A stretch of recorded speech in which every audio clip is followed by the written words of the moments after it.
বেগুন দিয়ে পোস্ত করব, পেঁয়াজ, হলুদ, লবণ লাগবে। আমি আগে প্রথমে বেগুনটাকে ভেজে নেব, ভেজে নিয়ে পোস্তটাকে মিক্সিতে পেস্ট করে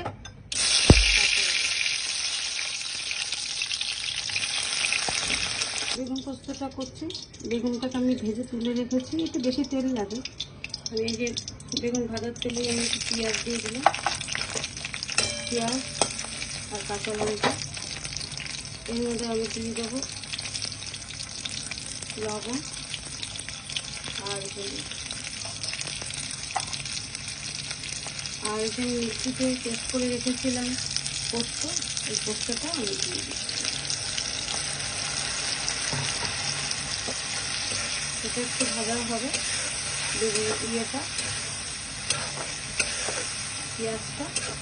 তারপর একটু ভাজা ভাজা হয়ে গেলে পরে এই বেগুনগুলো ছেড়ে দেবো।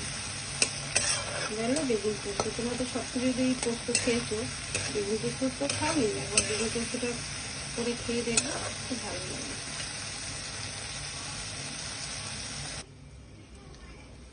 দেখো পোস্ত আর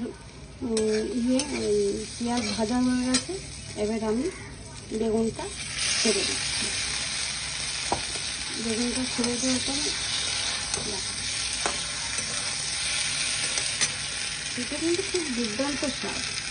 আর এই মিষ্টি দেওয়া জলটা আমি একটুখানি সামান্য দিয়ে দিলাম।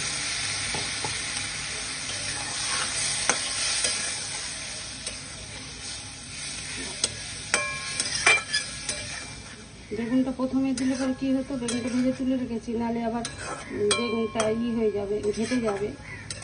এই জন্য খুব সুন্দর স্বাদ হবে।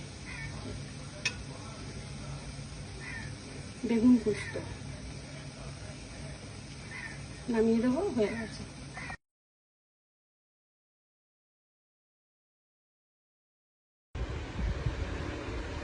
দেখো বেগুন পোস্ত দিয়ে ভাত খাচ্ছি,